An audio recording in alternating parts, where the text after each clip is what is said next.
We are back. It is the Dirty Sheets, and we are doing some Q&A for everybody today. I'm Cav Manning. I am from the Lingus Mafia podcast. All my nonsense is at Lingus Mafia. I am along with the guy you are all begging to hear from, and believe me, I hear it on Twitter. Where's Billy? Where's Billy? Where's the shows? That is Mr. Billy Body. They love you, Billy. It's a good thing to be asked, where are you? Where are you? It just means, they like hearing your shit. Well, yeah, I've been quite consistent with getting the shows done since we decided to go down this route, but I haven't done a show now for nearly 2 weeks.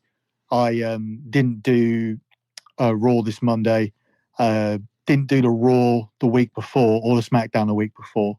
So there's a reason for that, though, which is what I wanted to sort of discuss. And it's not a health issue or anything like that, because I was sick, and sometimes that'll make me late for the shows, or I'll put Raw and SmackDown together. That's something I've done a few times, but this wasn't the case. So I haven't told you or anyone sick of about wrestling. it. Well, there is that, but no. Go ahead. So yeah, essentially, I received a message off someone I know at WWE. Who said they'd spoken to someone else at WWE and asked me if on Sunday, the Sunday just gone, if I would be willing to meet with them at the Hilton Hotel in Wembley, where WWE would be. So the usual thing that I would do would be to actually go to that show and take Austin to the show. It's just a house show, whatever. But I didn't. I did something with Austin in the morning and then dropped him back, and then went to go and see this guy for this meeting. And I was asked a few questions about, where did you get even before the meetings, like, where did you hear that thing that you said about Punk, and how did you know that it was going to be LA Night, because they'd been feeding everybody the Cena story, which is how they got Dave. Mm-hmm. So that, I don't get stuff from those guys. I get stuff from my own guys, and they were like, "Oh, right." So who's that? Because there's this one guy I talked to. There's the one guy I talked to who whenever I get something that I didn't get directly from him, he wants to know who the other people are. But the fact is that while he's higher up and more tenured in WWE, I know that he's not going to give me the good shit. Yeah. So he's kind of he's kind of at the level where whoever gives SAP and those guys their very basic shit, he'll give you bits and pieces to say, I got inside information. It's not very good, but it's still inside information. He's that kind of guy. But instead, I sort of more play off the stuff where sometimes we've got stories where it's been a case of they want these stories out because they don't want something to go in that direction, or they don't agree with something in going in that direction, or they essentially just don't like certain dirt sheets. Like, they don't like Sean Ross Sapp, they don't like Dave Meltzer, and they want to give it to someone else. And also stylistically, they like the way that we podcast.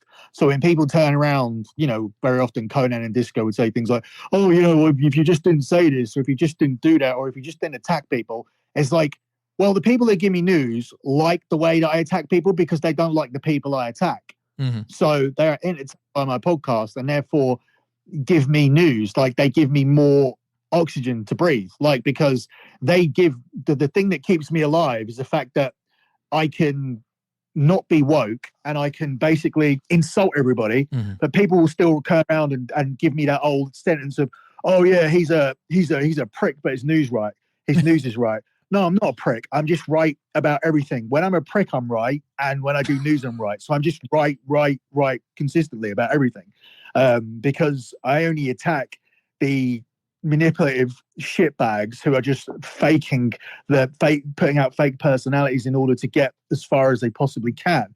So they'll lick any asshole in order to get themselves in a position to look more important. But I've always maintained that being in WWE media and being in that little media circle and being at these media scrums and having them control your stories isn't a good position to be in. So I had this a few years back when I was offered a position, like a consultancy position by Road Dogg, whilst he continued to sort of dig away and thought at the end of this relationship, I would reveal all my sources to him in exchange for me receiving some sort of minor opportunity with WWE. But that didn't work out for Road Dogg. So in the end, what ended up happening is that a guy called Adam Hopkins would continually ask us to pull stories and blackmail the Dirty Sheets with sort of removing our media privileges, to which we always said, we don't give a fuck about them. We don't get anything from these. We get a pass. If we don't get our tickets from you, that's cool. I can contact about 7 wrestlers and get the same tickets anyway, and the seats will be better because I won't need to sit around these losers that cover wrestling. Mm-hmm. So it was never ever a benefit to me ever to have a media pass, other than to just say, oh, I've got a media pass, and just to collect them like little souvenirs. That was it. So having somebody say to me that, somebody wants to meet with you, and could you refrain from doing podcasts, especially the news stuff? So I was intrigued by what this was going to be about, and essentially what I found out when I sat down with them was it was just a case of the first 10 minutes was the first 10 minutes was just the complete bullshit of, yeah, it's a great show, like blah blah blah, like you've got some great knowledge and blah, how long have you been, blah blah blah. That was all bullshit. The other stuff, the other part of the bullshit that was there was, oh, why don't you keep? So this was the main point of the whole thing. Why don't you keep your shows down to the ideas? Because we've heard like some of your ideas that you came up with for Drew, but like some of the stuff you say for Drew McIntyre and previously. And what we'd be interested in is hearing more of your ideas moving forward. But we can't have you doing news. They said that's why we told you to do yourself a favor in order to position yourself stronger for this meeting by not doing any of your shows for a couple of weeks, because we know that like you have a way of sometimes, even if it's not the news shows that you do. So they've obviously listened to everything I've done, even though it's not the news show you do, and they probably because we gave away free subscriptions for a week, they probably got it on that. Yeah, I was going to say, But they said, we've noticed that even when it's not the specific news, the breaking news shows, you still let some news pieces bleed into your Raw and SmackDown stuff. And I said, yeah, I know. I said, because everybody's paying the same price. So I said, if you've heard the news on one, it doesn't matter. SmackDown and Raw is also behind a paywall, so I can just repeat the same things. They were like, yeah, which is why we said to take a full break to position you better, because we think that we'd like to hear a podcast where you formulate ideas, and then we'd like to get in touch. We'd like to have a relationship where we can get in touch with you about those ideas and see how you can, how you see them advancing, and sort of work with you and have your input. And I said, well, how is that going to work? They said, well, anything you use would be financially compensated. I said, I've been down this road before. Road Dogg didn't financially compensate for it. They were like, yeah, they were like saying, they said, yeah, that's funny because Road Dogg's the guy that's been following you and is the one who told us the one that's put you on the radar. And then this guy pointed out my guy, and he said, and I spoke to whoever, the guy who's a friend of mine, and he said that, and he echoed the fact that you have good ideas, and so did a lot of other people. The problem is, and this is where it all came to the head, if you continue to use, it reflects badly on guys sitting there at the table and the other guys that we know in the company. So they said it's difficult, and this also explains why certain people were not getting back to me for tickets for the Royal Rumble or Survivor Series, which I requested, and people were being a lot more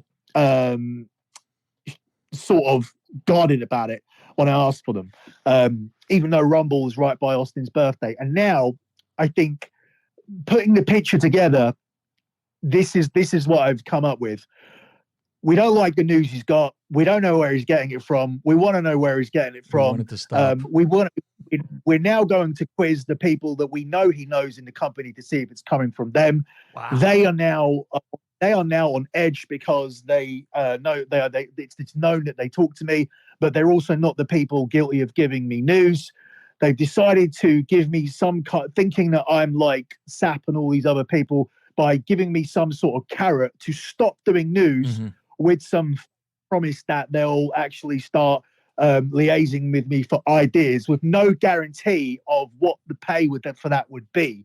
So I think this was a case of stop doing news and we'll give you a fake job. But if you keep doing news, we'll start blaming the people that you know and try and get them to stop talking to you. Jesus. That's what this was.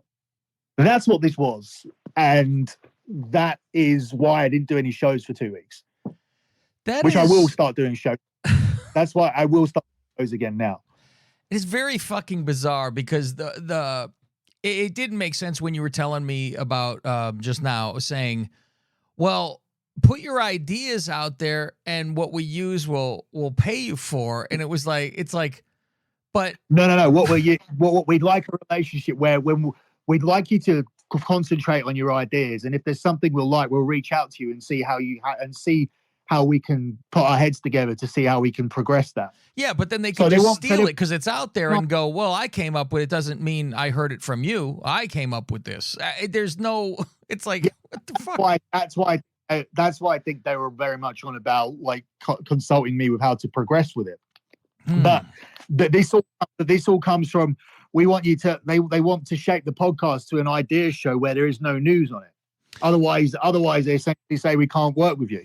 But it's like saying that, but make a deal then. Say here's $10,000 to not do any news. Yeah, I agree with that. Because right away I was going to say before you even just said that, which pretty much would have been answering my statement, is who gives a fuck about doing the news? I wouldn't care. I would be done with doing the news, and I'd rather have my ideas out there, but I'd rather be being paid for it. Obviously, that's where everything just falls apart, because I'd much rather be a creative guy than tell people fucking news. Who gives a shit? And absolutely, the point with the news, and that's what I was always doing with Steel Cage, and then the news sort of crept in. But it was like a case of the first year on Steel Cage was just opinions. Like the second year on Steel Cage became news because Meltzer got the CM Punk thing so wrong. After he left, they said he was going to be back for a Raw in Chicago in time for WrestleMania 30. And I was like, well, I know he's not because somebody's told me he's not. And they said, and everybody was like, well, he said it. We'll all find out on Monday. I said, we don't think Dave's going to be that certain and he's going to make himself look terrible. And it was the first real time where he looked terrible. And I was like, do you know what? I'm going to do fucking news. And I'm going to make him look bad and Saturn look bad. And over the years, make Sean Ross look bad. I think that point's been made. And I also think I've reached the conclusion that it doesn't matter how many times I'm right. Like certain people were going to tell me that I'm wrong, or certain people are going to refuse to believe that I have a higher percentage rate or I break better news or more significant news than these people, because they only want to believe that Dave gets it or Sap gets it or whatever. So it doesn't matter. With these, when these people hate you, it doesn't matter like how right you are all the time. So I have reached that conclusion, and I did reach the point where I'm not that interested in doing news, but I'm not going to be blackmailed for it. There was certainly something that would interest me about that, but I've been in this position before, where last time with Road Dogg, it was very much a case of, come on, if we're gonna be friends, it was like, if we're gonna be friends, like I need to know, you need to be honest with me and tell me where he's getting from, because I can't have people like that. These people must think you're like retarded. I mean, it's very much, oh, you want to be a friend with a wrestler, but you have to do all this for me, and like you'll be like, anything you want, I'll do for you. You know, it's very fucking bizarre. Like, tell me your sources. Who the fuck are you? What am I, a fucking 13-year-old who wants to be fucking friends with a wrestler? Like, I have to have this? I would even go as far as to believe that the reason it's gone to this level, this level this time round, is because of Conan and Disco, and highlighting it even further to Jeremy Borash at WWE, and Borash really putting a magnifying glass on it, and Road Dogg saying, "Yeah, I know this guy. This guy's been doing this for years, and I even reached out to him before, and I think we should try and do it again." So, I certainly think that due to the fact that there's this bet regarding CM Punk over on K100 between Joe and Disco as to whether he'll return, and Disco says yes. No, who says? Disco says no, I think, and Joe says yes. I don't know. I don't know who's got. Actually, I don't know what. I'll who's ask got yes. Joe. I think I'm friendly Joe's with him. I'll ask. Are you joking? No. I talked to him here and there. He messaged me the other day. Just asked how it was going. But he's a fucking loser. He's the one who didn't want me on the show the whole time. I know. I was going to ask him if there was anything going on, because I wasn't going to say about what you were possibly planning. Remember what you were talking about? I don't know if because I'm not going to say it right here. I'll tell you later. You don't remember when Conrad just threw him under a bus? Oh yeah. I wanted to ask him about it too. I wanted to say, so Conrad fucking chucked you under a bus, and see what he has to say. Well, this is what I mean. It seemed Jeremy Borash was always constantly asking Disco questions. How did you know this? How does he know that? And this is the same thing that Road Dogg asked me, and this is the same thing that this was. So it was like, butter you up for 10 minutes. We really like the ideas. And it was like, we don't see the point of the news. We don't know why you got to do the news. So many people are doing news. Where do you get the news from? Who do you get it off? He goes, because you know, like, because you know, like, we know who you know, and it's difficult for it's difficult. You're basically, I was told, his exact line was, you're putting a lot of people in a difficult position. The ones that talk to you, you're putting your friends in a difficult position. It's like, well, I'm not, because all these people that you think that you know talk to me don't give me anything. There's never been a news story on this show from Sheamus or Drew McIntyre. No, there hasn't been. No, I know that for a fact. Or Matt Riddle or Heath Slater or all these people. Half the shit you've told me, tons of shit that you've not allowed to say on the show. Not allowed, but because you know them, you wouldn't fuck them over by saying some of the stuff that, not that they've even told you, but what you have seen or anything or been around. No, I mean, I even knew that Conan was putting Rey Mysterio into the Hall of Fame and didn't say it the whole time. Like, I knew 6 weeks before it happened. So yeah, there's stuff I won't say if I rarely get something from those people, but they're not the people. Yeah. So, I mean, this was a situation where I thought it was worth just not doing shows for 2 weeks because there's been no other reason for it at all. Like, I'm absolutely. I bet you it was nice though, wasn't it? Well, no, it's not, because there's a lot of messages of people turning around and going, "Where's the shows? Where's the shows? Like, what's happening to the show?" And all of that stuff. Where it's just been a case of. I mean, yeah, if they're paying for things, I get it too. Yeah.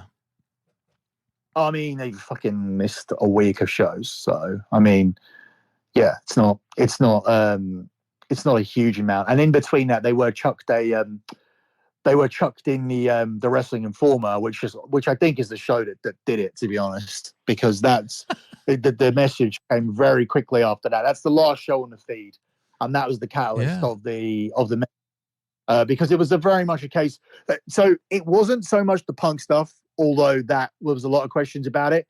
The one that really got to them was the fact that they had deliberately told everyone in the Dirt Sheets kind of circle that they were doing John Cena and Roman Reigns again. And I did not fall for that. I was just like, it's LA Knight. I know it's LA Knight. It's been LA Knight since Saudi. It's since he missed the Saudi show and they were chanting his name. They said that we can get a match out of LA Knight and Roman, which is the whole reason they started to build him back up. And they were like, well, how do you know that? I was like, because that's what I was told. It was like, by who? I was like, none of the people that you think. It's not him who's sitting on the table with us. It's not him, who's actually the most senior person I talked to, and I'll tell you who it is when we got off the call. Sure. It's not him, and it's nobody that wrestles for you, is what I told him. So are we yeah, a lock that Punk is showing up at fucking Survivor Series against fucking Shinsuke? I don't know. I know that he was offered. There was an offer. Yeah, that was on the the offer. table. I'm hoping so. Yeah. The more right after you had said that to me, and then I saw the fucking promo by Shinsuke, and he said fucking lines from the song in there and shit. I said, motherfucker, it's exactly what the fuck is happening here. So that's my opinion, that it's exactly fucking happening. So let's get to some questions. We had some Q&A from actually a couple weeks ago when I asked people to send in. First one. This is a free show, isn't it? This one. I don't know. You tell me. If this is free, I'll put it out for free. Well, yeah, well, it has to be, because Okay. I mean, I need to explain why there's been no content for 2 years. Because I actually had Jay Leto from PWP like ready to do a show with me, because he was replacing the people that are replacing you. He was one of those people, and I'm like, actually, because this fucking shit's happening. Jay Leto. Jay Leto. Okay. Jared Leto. Jay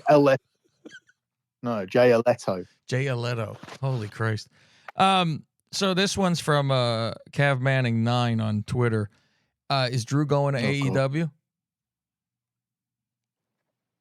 I don't think Drew's going to go to AEW. I see these posts about that he was seen at fucking Collision or whatever and shit. I'm like, what is this? Really? Where was this? I saw this by somebody sent me a report or a picture or something that I don't know if maybe it was a joke that he was there in front of the fucking, he was there and was among one of the 2,000 people in fucking attendance.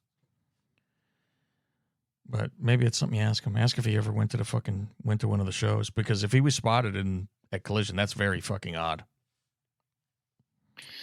Yeah, well, I will ask him. I'll kind of say, by chance, were you at Collision not too long ago? That's all you got to ask. Yeah, well, I mean, the last text I sent to him didn't get a response. I think I know why, but obviously, like, there has to be a discussion. I think I'll just send a text out to people and say, hey, they've said this, and I've said you don't tell me shit. So, which is true. Like, I mean, at this point, I would just I'd even privately, at least to you, I would be like, oh yeah, he does tell me stuff, but I always go on the show and say he doesn't tell me stuff. Him and anyone that wrestles does not tell me anything. They don't even know. And this is the craziest thing. Like, the WWE know that they don't know. They know how little creative information is actually given to the wrestlers. So to actually suspect that wrestlers would be involved in leaking any information is absolutely ridiculous. Because they don't even know about it. So, yeah. So I don't know the Punk situation. It's not, nothing's changed in terms of that. But as I said, I think being questioned about it as one of the things that they were mystified about just adds even more weight to the fact it's definitely the right story. The offer is the right story. I have no doubt about that.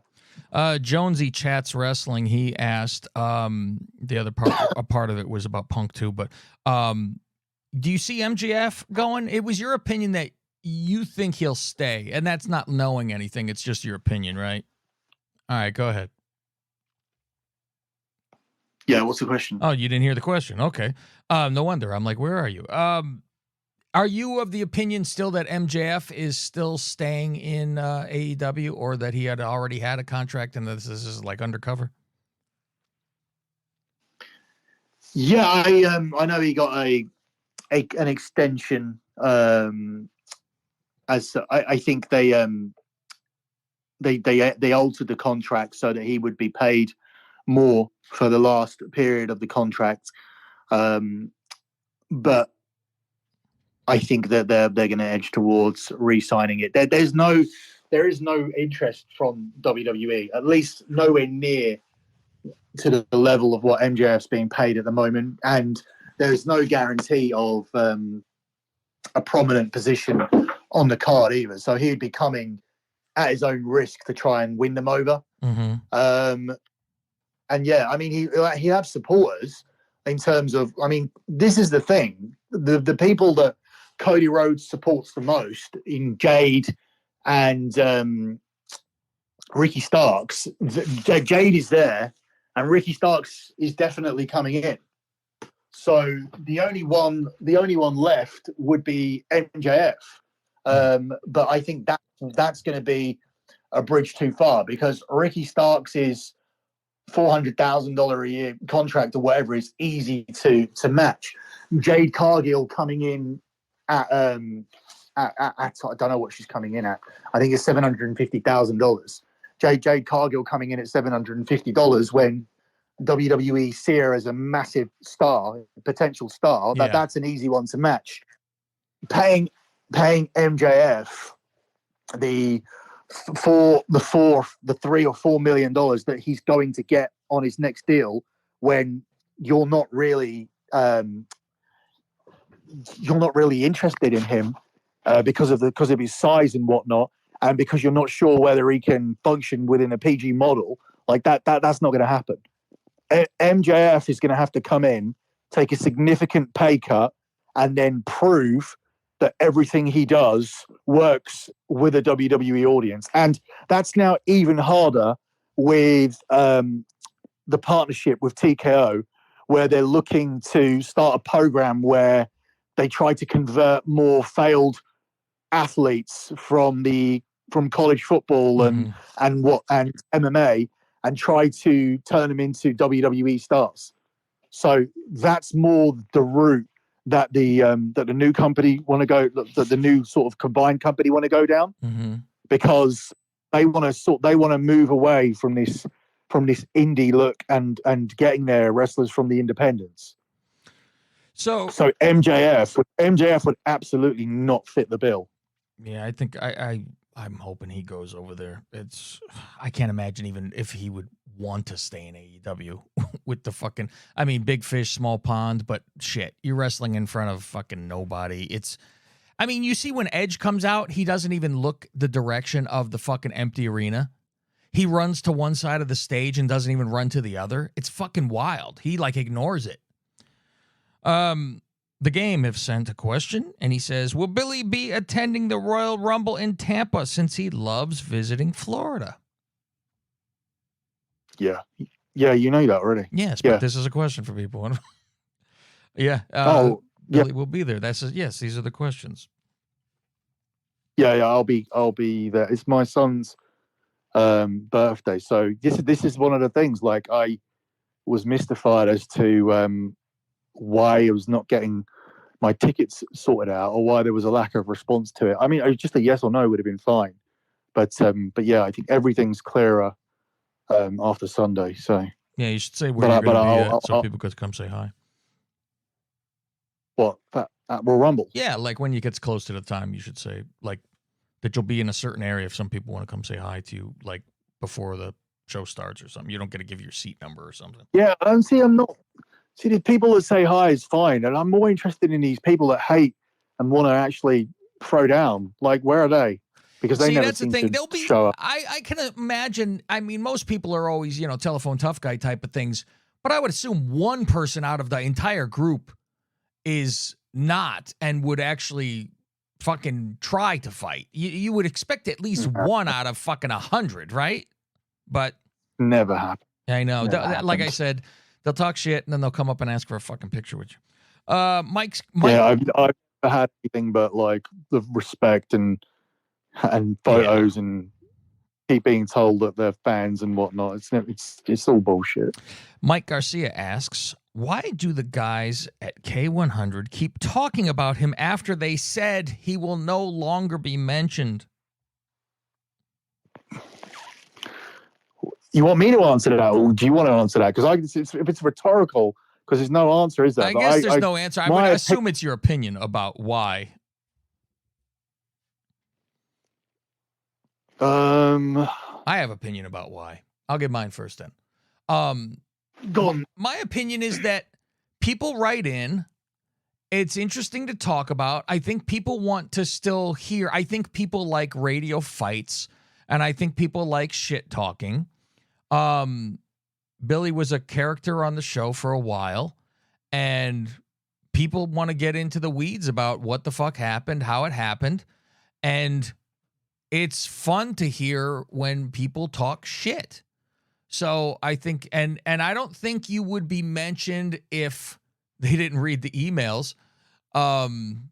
And that's where you're talked about. I don't listen to the show. I really never have. I've listened to, like, when Billy is his segment or something like that, and has told me, oh, there's something. Otherwise, I didn't even listen to when your segments were on unless I was like told, oh, you should listen. There's only a few podcasts that I fucking listen to. There's too many. I don't have enough time in the fucking day. So yeah, that's the only reason I think so. I think it's interesting to listen to. I mean, I don't care about it, like why they do it, but they were the ones who are very much saying how they weren't going to. I think from their perspective, I think there's some regret there, because obviously the whole thing with WWE and whatever didn't pan out for Conan, so now they've lost solid content that they wanted to have. And convince themselves that they didn't. So, I mean, this is the thing. He had to essentially sacrifice the news and a sports show, which were popular segments, in order for what he thought. I think he needed to do to work with the WWE. Mm-hmm. I think he needed to keep the shows as clean as possible. And I don't think there was any kind of warning from WWE. I don't think that enough people in WWE know who I am, in order to do. But the problem was, I think that it would have been a case of, had he been on WWE whilst he was doing K100 with me, someone like Sean Ross Sapp, who goes to the media scrums or whatever, would have turned around and said to someone at WWE, "Why are you?" Or would have said to Conan, "Why are you letting Billy on your shows? Like, why is someone like Billy on there? He said this, he said that." Or he would have basically grassed Conan up. So someone in the media, someone in the wrestling media would have grassed Conan up. So grassed, does that sentence make any sense to you? Grassed up. Snitched. Oh, that's how you guys say. I gotcha. Yeah, somebody would have snitched on Conan, like one of the journalists, like Sean Ross Sapp, or these guys. They want to cancel. That's all. Yeah, Aiden or these people would Aiden would give his balls to be at a press conference. Yeah, someone would have reached out and said, "Hey, do you think it's a good idea? Do you think it's a good idea to hire somebody who hires this person?" Yeah. And I think they would have been aware of that. So that's why I think they did it with the whole, like, "Oh, you need to take some time off the show" kind of thing. And I'm the type of person who's like, "No, fuck you. Like, I'm either on your show or I'm not on your show. Like, you don't fucking suspend me from a show I don't even like doing." So that for me was the window to leave. I was miserable anyway, not because of them, but partly because of them, because they're so fucking disorganized, because they didn't know how to organize a show. They couldn't even give you a straight time to be on. You needed to like put aside like an entire night to come on, and then you were constantly interrupted by disco. Nobody let you finish talking. They didn't defend you like yourself when the audience was there. You got some fucking like pasty prick in Joe, like deliberately reading only the bad emails, trying to get you chucked off. So yeah, it was all bullshit. Like I was happy to be off, but for them, I think they're bitter that they lost a good part of the show. I think they get a lot of complaints from people about it being gone. I know that we took a lot of their audience. I know I took a lot of their audience away with me to the Sports Gambling Podcast and other places. So that's the thing, because you can tell, because I now, because they've gone too far with it, I'm now looking at legal action against them, largely down to the fact that Joe Feeney continues to say that lock betting is a joke and he lost, and they keep pretending that they lost money, and yet You have a guy there who pays me $125 a month and hasn't fucking said shit. He sits there and lets them, because this is the thing. This goes too cowardly to tell the truth. He'd rather just fucking sit there and pretend he doesn't pay for the service and keep his job on K100. So he doesn't want to ruffle any feathers. But the fact is that because of that, there's now going to be a legal dispute, because I'm not going to have them lying about my bread and butter. That's my income. Like, you can turn around and say I'm a dick and I'm an arsehole and I'm a fucking piece of shit or whatever. That's fine. I don't give a fuck about that. Everybody says that about me. I don't care. Like, and maybe I'm a prick. I don't care. Like, I couldn't give a shit. I'm a prick to certain people, 100%. I can be a prick to my family and friends and my own son on some days, especially my exes. They'll all tell you I'm a prick. I haven't been with a single girl who hasn't said that I'm a narcissist. And what's the other one I got accused of? What's the one? Oh, fuck, this new word they love saying. A sociopath? Where you make it sound like everything's their fault. Oh, I just say heat reversal. That's what I do. No, it's not that. It's the same thing though. That's what you do. You flip it. Oh, when I remember, hold on. There was a guy called, he was in love. It was a thing over here in a show called Love Island. Love Island. Adam Collard. What did he do? God, I forgot what it was. It's a term. It's a term of when you make it think it's their fault. Yeah, I mean, we get it. I get it. I don't need to know the fucking actual term of it, but yeah. No, you do, because it was a massive. Someone's got to tweet in with what this word is, because it's going to affect me now. You ready for another question? I'm looking at. Yeah, well, no, I didn't finish answering that question, but yeah, because they, as I said, because they're coming after lock betting and pretending that that's not legitimate. That for me is too far, because the spreadsheet's posted and everything's tracked, and the members and I send all this stuff to the members, and they're just like, what a bunch of fucking arseholes. And a lot of my members who were from there tell me they don't listen to them anymore as a result of it. So there is some of that. And there was even that message that I sent you the other day from a guy that says that he doesn't listen to them anymore because they started doing that. So that's all that bearing me is not working. But when you go down to the fact where you're lying and you're trying to actually harm my main source of income, that for me is not on. And it's especially not on when the evidence is so overwhelming that it's a lie. When the guy who fucking is the co-host of your show, without fail, pays me $125 a month for my betting stuff. That alone means that any court is going to rule in my favor. So if they're going to continue to do that, it's not going to be a little fucking joke anymore where they say shit about me and I say shit about them. Like that's not what's happening now. So they continue to mention stuff about lock betting. That's going to end up getting them sued. Okay. So 2 more questions. This one I've never even heard of. So is there any news on continuing the Wyatt 6 story and who may be involved? What the fuck is the Wyatt 6?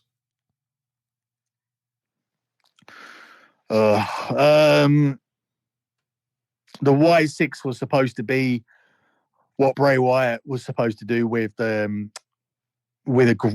group, because he had Wyatt 6, I think as a Twitter name or something at one point. Oh yeah, it's like how well, like, are we talking like the recent times, because that was who Uncle Howdy was part of this? Is that like was starting then, or are we talking about rocking chair 100 years ago?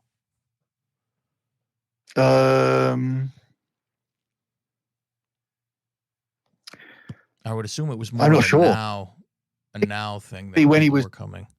I think it was supposed to be him coming back, and I think those puppets were supposed to have real characters. It's called gaslighting, by the way. There you go, gaslighting.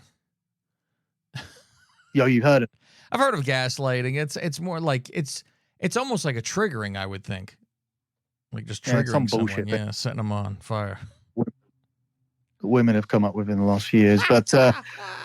But yeah, why 6? Yeah, it was supposed to be. I think those puppets. So that would have been, how many puppets was there? It was Abigail, the pig, The rabbit. What else the was vulture. there? Yeah, there were 6 of them, I think, or if you include Bray. If you include Bray, it was 6, huh? I think so. Mm. Okay. So I think I think that's what it was supposed to be. That was supposed to be your 6, yeah. Last one from Craig. Dirty Pop Junkie is his name. Question for Billy. Thoughts on Ringside News about to drop a report. This is, by the way, a while ago. This is like before I went to Chicago, so it might already be out. I hadn't heard anything, though.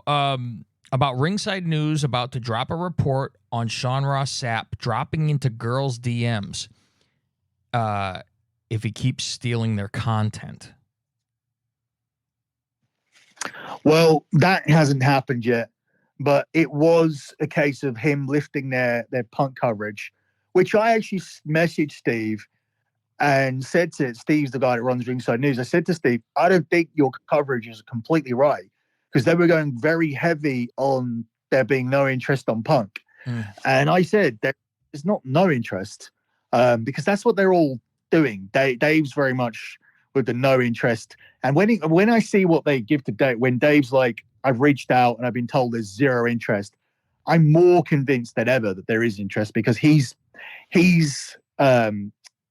converting at such a low rate for his stories that almost automatically I sort of divert towards the opposite. So had I not spoken to anybody about Punk and been told anything about an offer or anything like that, I would have been intrigued immediately when I saw that Dave was so adamant that he wasn't coming in, because I'd always want to be on the opposite side of Meltzer, because if you blindly report the opposite of Dave, you're going to be over 50%, because he's way under 50%. I would venture to say that he's under 30% at this point. It's that bad. So I don't think Steve's coverage was completely right, but for Sean Ross Sapp to take their stories and to alternate words, almost structure the paragraphs identically, and they only change words. It was almost like stealing somebody's homework. And I don't think that they have gone down the route of saying whose DMs he was in or whatever. But look, we know he fucks that little crew, those ugly, those ugly girls, the one with the shit bag, the one who shits in a bag, and the other one. That fucking the skinny one. I was like, who shits in a bag? Yeah, that one. Yeah, 4 Eyes he one. He fucks her. That was. How do you notice? What do you mean? Yeah, he does. He fucked her 100%. Really? I don't know this. That's what everyone says. Oh, I was gonna say, you better say something like a rumor in the window. Say you get sued. No. No. Oh yeah, right. He threatened to sue me plenty of times. He also said he was going to take legal action on other people as well. But nothing's ever happened. I mean, if CM Punk couldn't sue me, how the fuck is this guy going to sue me? I guess it would be slander. Okay, well, but I live over here. Yeah, I don't know what the differences are. Slandering him. He's the one that sent a message out saying he wanted to rub somebody's thighs, and accidentally posted it. So I mean, oh, that's great. It was instead of the DM, it was public. Yeah, that he cheats on his wife. So it's not speculative at this point, is it? God, I remember Draymond Green. He tweeted out a picture of his cock because he thought he was in someone's DMs. I'm like, you gotta be careful. Who the fuck is doing that shit, man? On public fucking domain, out of their minds. So, all right. I guess that is it for us. We have done a 45-minute show anyway. We will be back soon, of course. Now that Billy can talk, he will be on the paywall for sure, doing over the SmackDowns and the Raws and going over all of that. I will have some AEW shows for you, which I want to talk about. Something popped into my head the other day, so I want to start talking about it. It was the main topic is, how are the guys that are from WWE that go over to AEW, how it's like they forgot everything they learned once they go over there. I don't know what it is, but they become botch filled, and like Edge not acknowledging the one side of the fucking camera, which is very odd because he's like, I don't give a fuck. I'm not even looking over there. He turns his back to the camera all the time. It's fucking odd. So I'm just going to talk about that. Lockbetting.com. You want to get all your betting picks. My Robinhood betting is going well, Billy. I got multiple signups, and we were fucking hot this last week, except for yesterday. Yesterday sucked. But we were like 4-1, 4-1, 3-1, 4-1. And then yesterday hit, and it was fucking 1-6. So, like, it happens, Billy. It's gambling. That's what it is, right? It's patreon.com/gamblingpicks if you want to join the Robinhood part. Otherwise, lockbetting.com, where Billy actually studies things and actually does it himself and earns his money. And he's having 10 years of profit. 125 months. And as opposed to me, obviously, needlessly going back and catching up with all of those Raws and all of them SmackDowns, we will talk about the build-ups to the matches we're building, like the pay-per-view we're building up towards, which is Crown Jewel. We'll talk about some of the builds and whatnot when we cover the show. So we are going to do a Crown Jewel preview tomorrow. It'll only be 30-minute show, but we will definitely cover the builds because that's part of picking who wins, obviously. And that's going to be an opportunity to catch up with I believe the 3 shows I've missed. I've missed 3 shows, 2 Raws and 1 SmackDown that I've not done. So yeah, I will catch up with those within that preview. So yeah, and that's a lot of who wins between Cena and Solo Sikoa and Roman Reigns and LA Knight. That is the build is factored into that. So, I mean, Cena's saying, I have to win, and acknowledging the losing streak on television is definitely going to be mentioned when we preview that match, for example. So yeah, you'll get your catch-up show to a certain extent, but I'm not going to go back and cover every individual show. So that would be useless. No one would care. It would be pointless. Yeah, we go again from now. Okay, kids, that is it. We will be on the Dirty Sheets tomorrow, doing that for everybody and going over a few things. So for Mr. Billy Body, I'm Cav Manning. Catch you next time. This is somebody that needs his ass kicked bad, real bad.